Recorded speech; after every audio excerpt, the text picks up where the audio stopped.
Shields are an item that simply go in your hand and act as shields. However, there are a few shields in the game, and some of them have somewhat unique properties. Two types of shields you can craft: the wooden buckler, which is rather expensive to make. It's very expensive to make, and the makeshift shield. These are two that you can craft. They are both rather expensive and just not all that good, admittedly. Like 30 steel for a makeshift shield is a waste. I would be shocked if some of you have ever even seen them.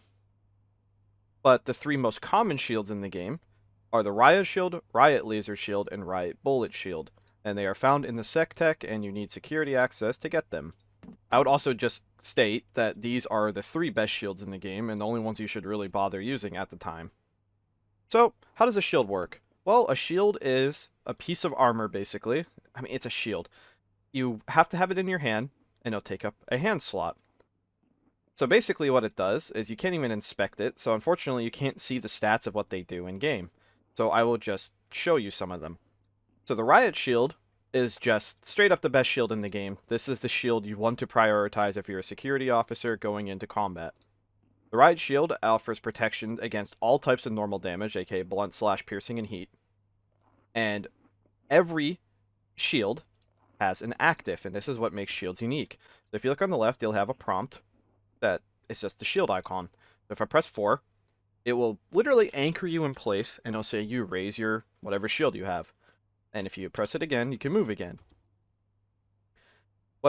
What raising your shield does, it does two things. It A, makes the shield block even more damage, and what it does, depending on the shield, is it'll add a flat damage reduction.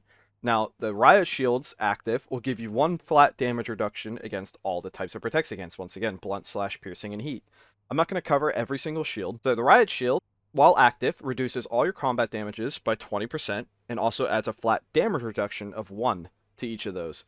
That doesn't sound like a lot on paper, but there's two benefits of having a Riot Shield out, and I will show you.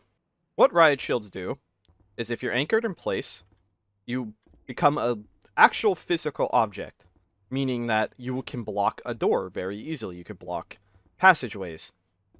And it is one of the only real tools security has of managing flow. Now, people don't use it too often because shields just in general aren't really used that much. But another thing that shields do, since he has the shield raised, it is providing him a good bit of damage reduction. And there is a unique sound if you hit somebody with a shield, because shields are destructible after taking a certain amount of damage. So if I just hit him with the bat, which keep in mind this bat does 10 damage.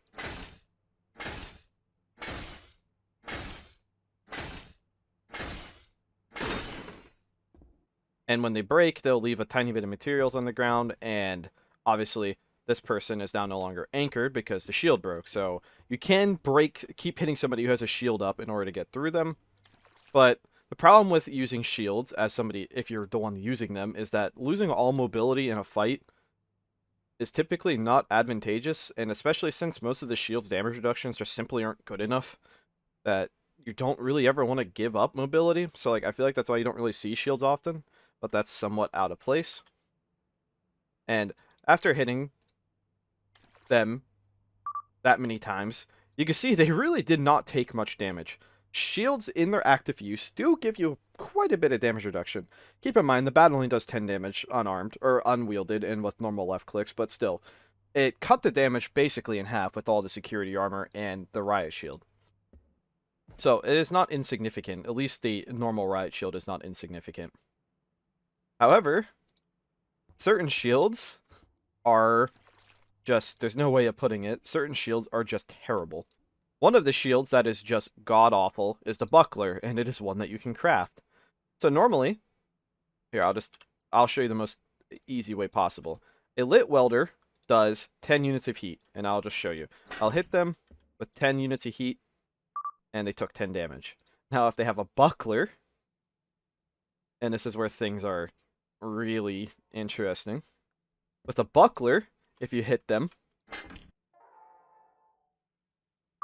actually takes 10 additional damage, because bucklers, for some reason, increase the amount of heat damage you take. And I'm assuming it's because the point of it was to break the shield quicker, but what it actually just does is it kills you faster and breaks the shield quicker. So it's definitely an oversight, but I think people are aware of this and just haven't really like reported it. I mean, I haven't seen anyone really talk about shields making you take more damage. So both the clockwork shield, which you could sometimes find on certain maps, the buckler and the mirror shield all give you increased damages of certain types. So that really hurts their capabilities. But anyways, the security specific shields and the makeshift shield all do help you out in terms of damage reduction. Um, unless you're blocking the door for like role play purposes, uh, I wouldn't waste your time crafting shields. They're just exorbitantly expensive for basically no gain. Like there's like if Nukis are attacking, if you somehow manage to find a full stack of steel and 15 cables, you'd be better off making like 5 spears and chucking them rather than trying to stop 0.5% damage.